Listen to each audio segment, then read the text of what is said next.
cancelled official engagements after a court opened a corruption investigation into his wife's business dealings. Britain has said it will not accept the return of asylum seekers from the Republic of Ireland unless the European Union allows London to return migrants to France. Dublin wants to return asylum seekers to the UK after a recent influx. A British Member of Parliament says he was expelled from Djibouti because of its close ties with China.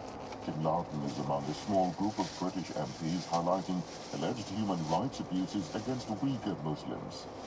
A team of scientists from Britain and China say they've discovered a type of porous material that can store greenhouse gases. The team constructed cage-like molecules 2 billionths of a meter in size. Their hollow surfaces attract and store the harmful gases. BBC News. This is Discovery on the BBC World Service. Before we do the post-mortem today, got a little task for us both. What are you going to make me do? I'm not going to make you do anything. How fond are you of the phenomenon of cold water swimming? Oh, I love the concept, but I hate the cold. Ah, this might not work too well. It might work, I don't know. I've got a bucket of icy water here, and I want to see who can keep their hand in the longest. Oh, no. This thermometer, I haven't got my glasses on. How warm or cold is it in there? 2 degrees. Okay, 2 degrees.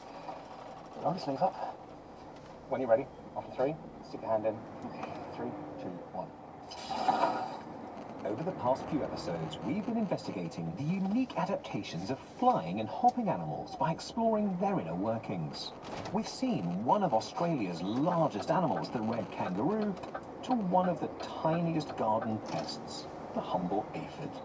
But we're starting things a bit differently this time, and trying to experience just a fraction of what today's animal takes in its stride, or rather, in its stroke, on a daily basis. We're getting cold, presumably, and our bodies are desperately trying to keep warm, aren't they? So our skin will be reacting, blood vessels beneath the surface of our skin will be constricting, and it is quite painful, isn't it?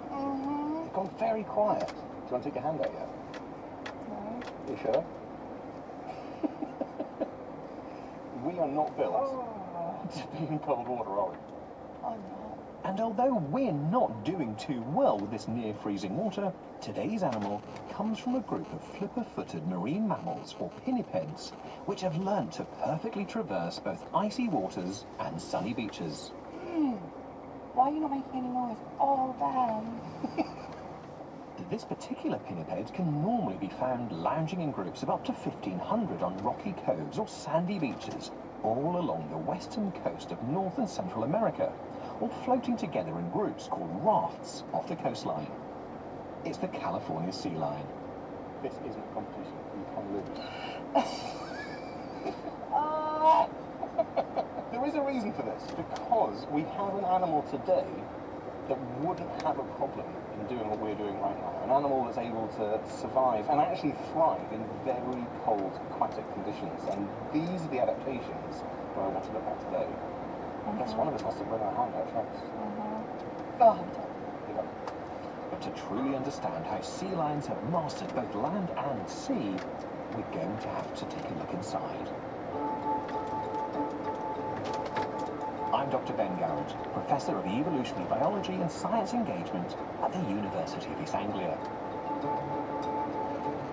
And together with friend and expert veterinary surgeon Dr. Jess French, we've taken the opportunity here in the university lab to open up and investigate what makes each animal we look at unique in terms of their extraordinary anatomy, behaviour and physiology. Right, warm your hands up.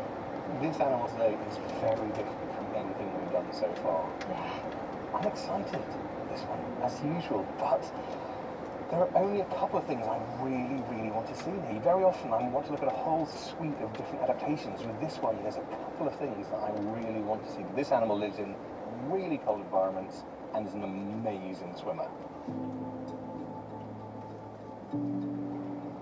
In front of us today, we've got this gorgeous, she really is this gorgeous female sea lion.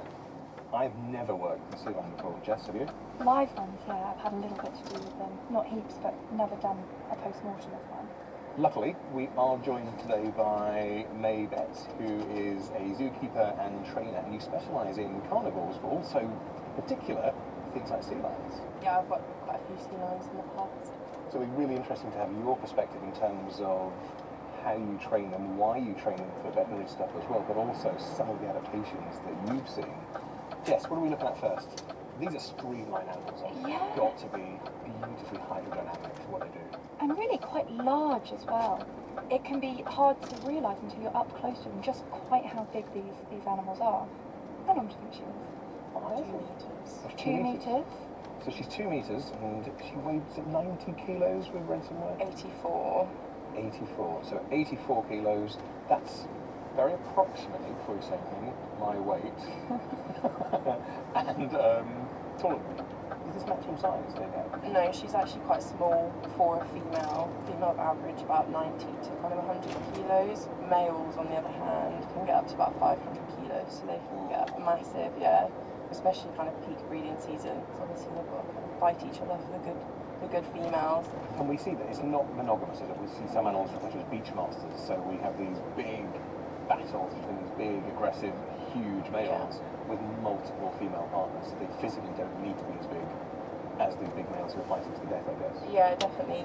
Kind of have one male with lots of lady friends around him. What would that environment be like? I'm imagining it's really noisy.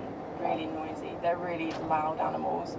The sea lions I work with are trained to bark and shout at us when that's really noisy. So imagining kind of thousands of them would be deafening, would be kind of awful. Where do you typically find these animals in the wild, mate? This is a California sea lion, so she's predominantly found in California.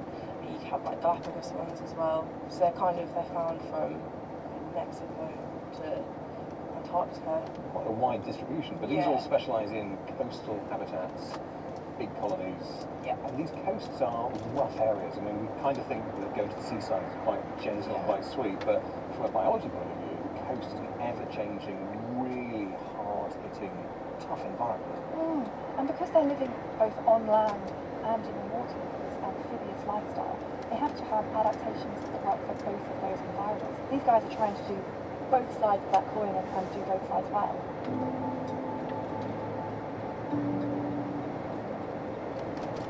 This beautiful sea lion is this wonderful sort of chocolate brown colour all the way around her body. And They're it, covered in really thick fur. that's it, I'm watching the nice on your finger. It's like dog hair. And that's because she's a mammal, and all mammals are hairy, but equally that will be helping streamline her to be hydrodynamic, but also to trap some warmth. They belong to the group, the eared seals, and it's quite clear why they've got these wonderful. They're like Shrek ears. Yeah. They are. I've never looked at them close up before like that. They're really quite rolled up, aren't they? What's their hearing like? Is it possible to tell? They do have quite good hearing on land and in the water. Some of their other senses are better than their hearing, but they do have quite good hearing. And I suppose they're communicating with each other using vocalizations quite Yeah. so we need to be able to hear those. Yeah, definitely, especially out on the land, trying to pick out the pups. Yeah. Pup sound, or your mate sound, or something like that. You mentioned sensors there, okay? They've got these big, beautiful eyes. I'm guessing they're quite visually driven in terms of hunting, but also avoiding predators and communicating with each other as well. Yeah, they've got really good vision in and out of water. So when they're on land, their pupils are looking at the size of a pinhole, will be tiny. Like when they're hunting in the water, in the darkness, their pupils will quite take over their eyes, they go massive. They have particularly good far sight, but their near sight I think is not so good. Close up, they're using these incredible structures here. Why they've got these beautiful whiskers. Yeah, their wings are extraordinary. They're much thicker and longer.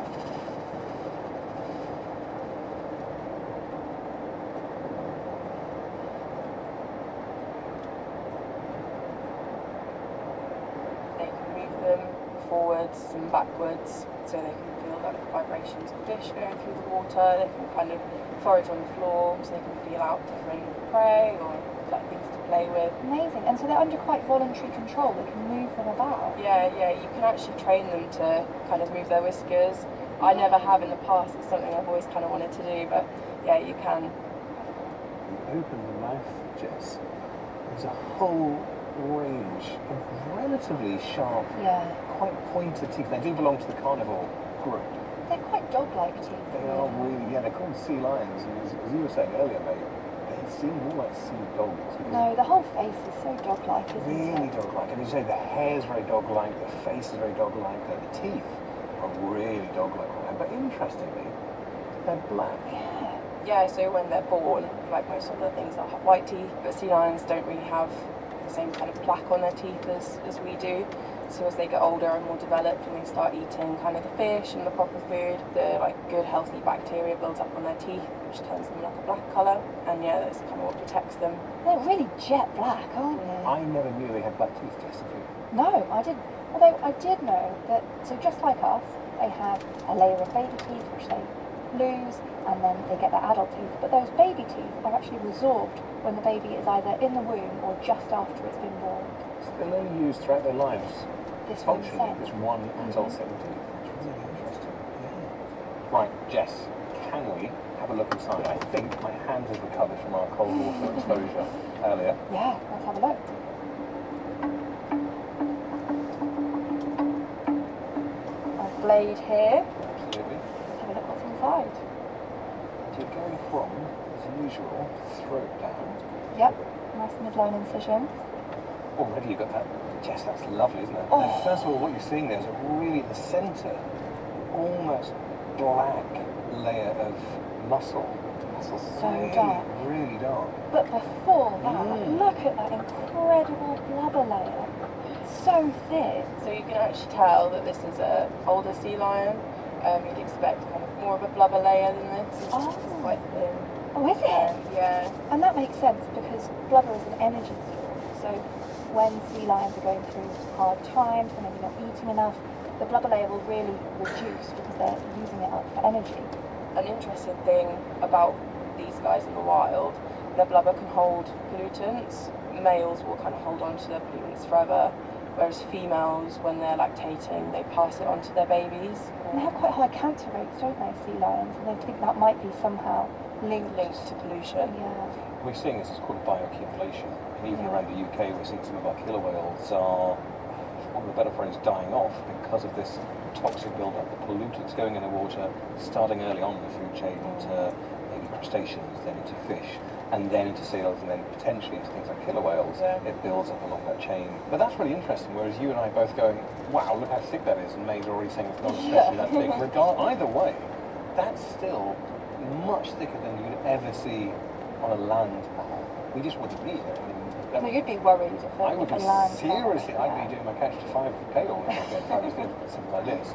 I think most of us see fact in a negative context. What are we actually looking at here, Jess? Why is this beneficial? What's going on with this layer? So this is really insulating, and you can see it's really pale. It has very, very little blood supply, and that's to reduce loss of heat to the outside environment. I think we're talking, it all sounds this is quite small, actually, quite thin. But you're still talking 4 fingers wide, so that's what, 5, 6, 7 centimetres at its thickest point. Already it's quite nice to see how these animals are surviving in quite cold conditions. I suppose it acts as a bit of protection as well. I mean, I'm not sure whether it would be protection from predation, but certainly the males can be quite aggressive, can't they, and do quite a lot of damage. Yeah, definitely it does act as a layer of protection from them, especially kind of peak breeding season when they're all kind of hauled up on rocks on the beaches and stuff. But also when they're swimming, that's where like a shark would probably come up and grab them from. So having a thick layer here would be really beneficial. So already the sea lion would have won in our little competition. So see Yes, keep that. absolutely. So these are pinnipeds, which are the seals, in inverted commas. There are several groups within that category, aren't there? So you've got the eared seals, which are sea lions with fur seals, and then you've got your true seals, which are kind of all the other seals, and then walrus flipped on to the edge. So they're vaguely similar looking, those creatures in the pinniped family. Yeah. But what do we have, what features of this animal here tell us that it's a sea lion? Sea lions are a lot longer and slimmer. Seals are quite short and stout. If you look at the sea lions' flippers, they're used for like propelling themselves through the water, so they're kind of as long as your tip of your fingers to the kind of crease in your elbow. Yeah, they're really long. Yeah, they're really long, whereas a seal is kind of just the size of your hand. And in the water, it's mainly the hind flippers that seals are using. Yeah. propel themselves. Yeah, so seals will use their hind flippers to move through the water, whereas sea lions will propel themselves with their front flippers, and then with their back flippers they use it as a rudder. Sea lions also have different kind of hips to seals, so a sea lion's hip joints are like ball joints, so like ours, so they can tuck their flippers underneath them and kind of use them as a back leg, if you like, which makes them a lot better adapted to living on the land. Yeah, they're completely different in the way that Yeah. they move on the land. Aren't Yeah, they? Seals definitely. are not agile at all. They kind of do the worm, don't they, in a way. But sea lions can walk quite comfortably on land. They can kind of outrun humans if they really try. I'm just cutting into the surface of the foreflipper here. Very little blubber. We can see they haven't got any hair. They've got lots and lots of capillaries, all that sort of thing. So like when they're hot, they can stick it out the water to cool down. And when they're super cold, they can tuck them underneath their bellies to keep warm. So this is kind of the best point to try and lose heat, gain heat, that sort of thing. In captivity, obviously we do lots and lots of training. We try and focus on natural behaviours as much as possible. So during like demonstrations, talks, all that sort of thing, we can train them to put their flipper out the water and swim around, and we can say, oh, dum dum dum, there's a shark. We can train them for all sorts of things, can't we? Sometimes that can be really useful in a veterinary context to teach animals to present a certain part of their body, or do you do any of those kind of Yeah, training? so all of my sea lions are trained to open their mouth, take eye drops, they're trained for x-rays and injections as well. Obviously she's an 80-kilo sea lion, males are even heavier, so yeah, if we don't have that then it's impossible to manage them. Jess, when you sliced through that fat layer earlier, we went right down to this really dark muscle. I'd like to talk a little bit more about that. Why is it so dark? Yeah, so they have heaps of what's called myoglobin. That's where they're storing most of their oxygen. When they're doing their deep dives, they've got very little circulation going on, so they want to make sure they've got a plentiful oxygen supply in their muscles already. So that darker muscle needs a higher concentration, a higher load of this myoglobin, which allows them to take on more oxygen. Which is why we wouldn't see that if you cut my arm now. We wouldn't see that inside. It's much darker than the sea lion. Okay, are we able to look in the chest? Yeah.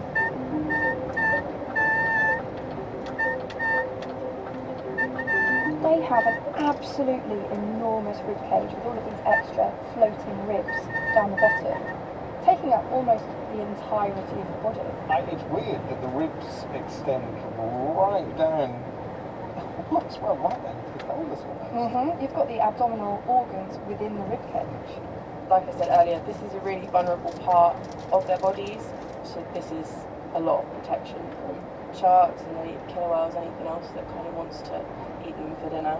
You always think it would be constrained by rib cage like this, but I guess actually that's a really nice point to seamlessly flow into our next bit there, Jess. They've got amazing rib cages, the pinnipeds, because they're able to manipulate them in a way that we can't. Is that right? They have absolutely amazing ribs. So they have a hinge sort of midway down the rib cage, which allows them to compress the thoracic cavity and push out the oxygen that's contained within the alveoli, within the lungs, to get rid of it when they're trying to dive deep down in big dives. It's almost like a concertina that's able to push out all that extra unwanted air. You say deep dive, you mentioned earlier, May, that these are deep diving animals, and I mentioned they're coastal, but they're equally able to go to really deep depths foraging as well. Yeah, definitely. So the deepest recorded dive with the sea lions is about 270, 280 metres. Their average is about 20 metres. They can also hold their breath up to 10 minutes, which is insane, which is obviously, like we see here, what their body is kind of designed to do. And I guess at those sort of depths, you're risking things like the bends, Yeah. getting nitrogen bubbles into the body, causing sort of toxic or fatal injuries as well. So they've got these adaptations to try, first of all, trying to squeeze out all that air to make sure they don't put themselves at risk. Definitely. What are you looking at, Jess? So I've just cut down to expose one of these ribs, and they have this incredible adaptation halfway down the bone. They actually have a hinge. The bone can bend to allow the entire rib cage to decrease in volume, to force out the air. So typically on us, you follow my ribs around from my vertebrae at the back. It's one bone each time, coming around and then joining to a piece of cartilage at the front that then joins my sternum, the bit in the middle. And there's a little bit of flex, but not a huge amount. There's something different going on here. It's almost like there are two actual bones per rib joining and then flexing. I'm doing the same on this side. The whole chest cavity slides back and forth. Having taken the lungs out, Jess, you can see these big, beautiful, very wide airways where the trachea comes into the bronchi here. So the trachea itself is supported by cartilaginous rings and very, very solid, and that's important because when the lungs are being squeezed of all of their air, you want to make sure that a certain amount is contained in the upper airways. The lungs themselves are incredible because they have this amazing ability for the alveoli to be completely squashed and to force out all of the air that is contained within them. And you can see that these are quite pliable, squashable organs. Lungs are never they're not solid in the same way that a liver is or a kidney, that wonderful sort of static structure. But these do seem, you may say, quite squashy, even by lung standards. They're almost fluid in a weird way, aren't they? And I guess that's that ability to be squashed down and emptied of as much air as possible.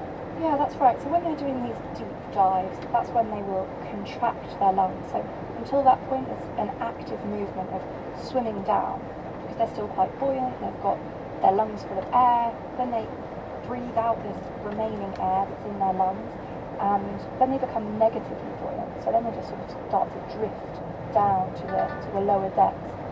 We've had a good look in the chest or the thoracic cavity, and we've started to open up the abdominal cavity now, but it's covered by ribs. So you're fishing around in there, Jess. Holy mackerel. That liver. Oh, it's still coming. No. That is absolutely enormous. I knew the liver was going to be big, but oh, wow. It's so heavy. Have a feel of that. I'd say that's about 3 kilos, 2 or 3 kilos easily. Yeah, easily. Probably more. Mm. Considering what the liver does, why does it need such a large liver? The liver's all about detoxifying. These guys are doing quite a lot of anaerobic respiration, so they're producing a lot of lactic acid, so it's probably processing some of that. And presumably some of the sea creatures that they are eating are producing quite a lot of toxins too. But that's a lot larger than you were expecting to see. I mean, I was expecting it to be big, but that's mammoth. It's still in situ, but we can see, for want of a better phrase, the guts right now. What I'm really surprised at, Jess, is the volume. She's full of guts. Of intestines, yeah. So in my mind, we've dissected herbivores, we've had alpacas, and we've had other things in the past. Really long digestive tracts with lots of time to get that sort of very fibre-heavy diet digested. And the other end of the scale, we've seen big cats with really short digestive tracts that are get it in, get it out, bosh. This is much longer than I'd expect. Because they're carnivores, I assumed there'd be a shorter gut here. Yeah. And yet this is much longer than anticipated. And interestingly, compared to the dolphins and porpoises that we saw, which have a very similar diet, there's much more intestine here. And also relatively fine, small intestine. Just reams and reams of it, like a whole bowl of spaghetti bolognese. It really is. I mean, you've put me off my dinner, but it's, you're just pulling out handfuls. Yeah, so funny. And again, in my mind, the kidneys are also very large. Yeah, the kidneys are really big for an animal of this size. And also a really strange shape. They're reniculate kidneys, which they're sort of like a bunch of grapes, rather than in many mammals we see sort of a smooth surface. We saw a similar thing in the porpoise, where the bunch of grapes was sort of loose, whereas here they have sort of a capsule around them, and they have lots of tiny little grapes inside. This is a really specialist structure, isn't it? Yeah, so they're like tiny little kidneys in the kidney. So it's all about conserving energy when processing kind of toxins and waste through there. So the tiny grapes, they'll kind of increase the surface area of the kidney, which processes things a lot faster. Sea lions don't drink kind of fresh water, and they rarely drink seawater. they get all their water from their food, so the kidneys are really good at kind of processing the toxins, anything they need to get out of their body. It'll be done really quickly with very minimal energy. So that's maybe one of the reasons they have such a long digestive tract, is to reabsorb as much water as possible from the food that they're digesting. So as we go past kind of the pelvis area, there's something very cute on their back flippers, which are very useful as well as cute. They've got little toenails. Oh my goodness, sort of halfway up their rear flippers, they've just got these cute little tails poking out. How funny is that? Do they use those for anything? Yeah, so they use them for scratching, itching, grooming, that sort of thing. And they're really quite bendy, aren't they? They can bend those hind flippers around and use them. Their whole body is super bendy, so their head can touch their back flippers, so they quite literally can use these to scratch their heads, which is really cool. And I've noticed that this one in particular has a funny little toe as well. An extra digit. Yeah, an extra digit.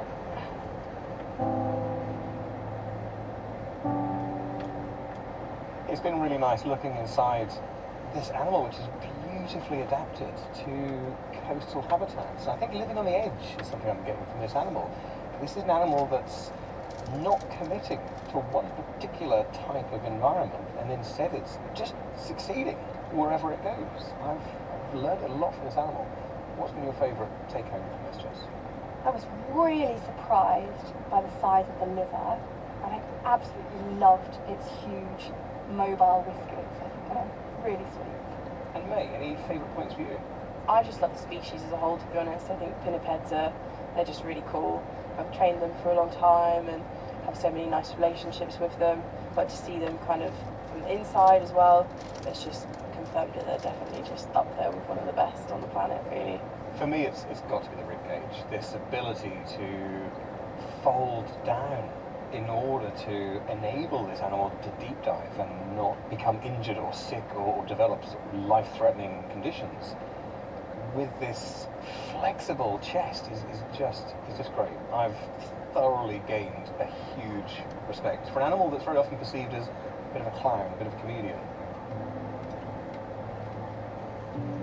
This is an absolute pioneer in its environment. Hope you've enjoyed this edition of Wild Inside for the BBC World Service. For all episodes from this and other series, just search for Wild Inside on BBC Sounds. With special thanks to Joe Wright from the University of East Anglia. Thanks also to executive producer Adrian Washbourne. This series is produced by Ella Hubber.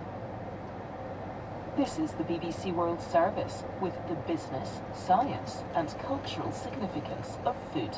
Dumplings are integral to Chinese culinary culture, and legend has it that it was invented 1,800 years ago. Your viable business as a restaurant comes from people who keep coming back and reliability. The Food Chain, Thursdays at 12:30 and 21:30 GMT, or listen now at bbcworldservice.com/foodchain. In half an hour, Crowd Science with Caroline Steele. Listener Anne wants to know what can be done about coastal erosion. To find an answer, we visit the Caribbean island of Puerto Rico and take a look at some different solutions. Riprap, dune restoration, and we even pay a visit to a coral nursery. The newsroom is next. This is the BBC World Service, the world's radio station.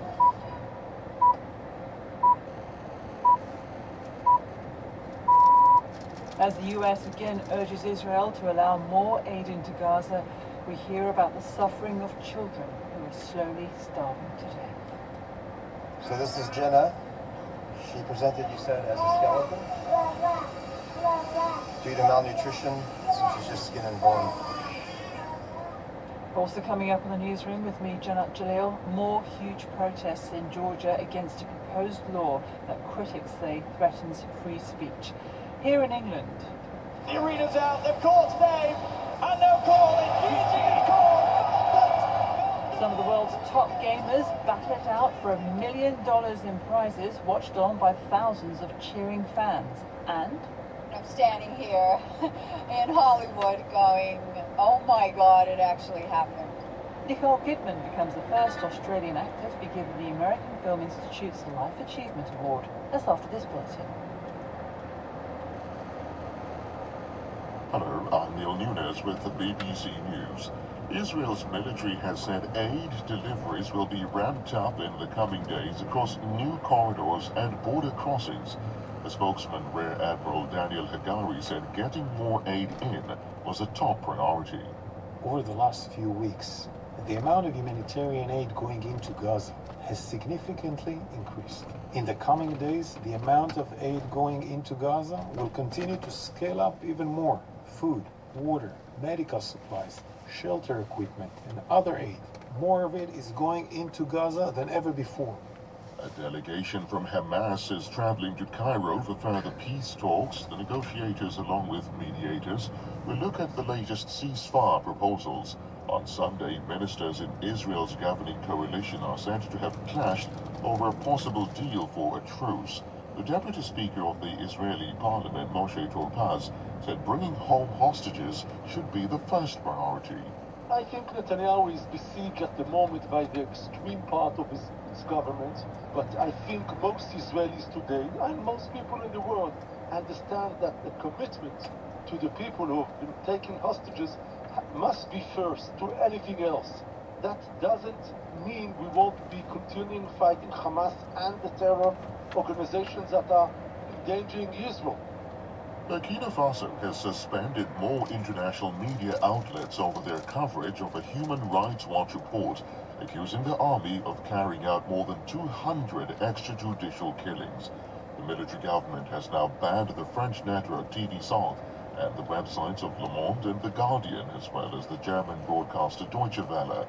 On Thursday, the authorities ordered the suspension of transmissions by the BBC and Voice of America. Tens of thousands of Georgians have marched towards Parliament in the capital, Tbilisi, protesting against legislation that would label some organizations as under foreign influence. The government reintroduced the bill a year after withdrawing a similar one. Our correspondent Rehan Dimitri was at the rally. Blowing whistles and carrying the EU and Georgian flags, protesters came in their thousands, slowly marching towards the parliament building in the center of Tbilisi. The young and old, all united by their main message to the government, yes to Europe.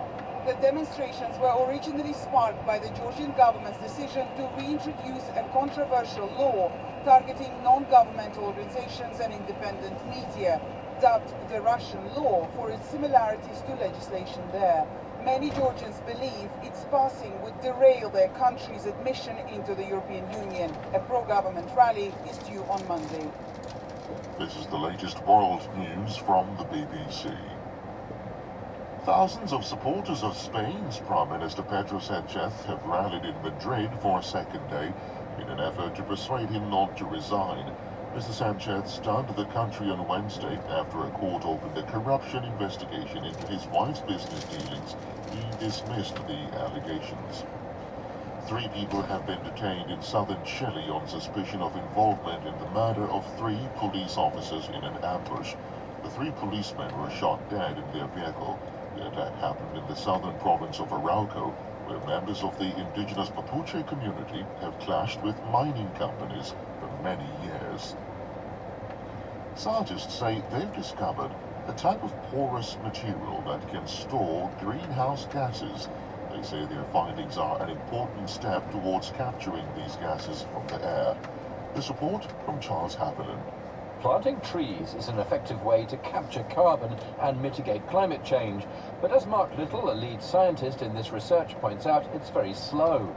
Molecules made by humans can remove carbon and still more potent gases like sulfur hexafluoride more quickly and efficiently. The team have done exactly that.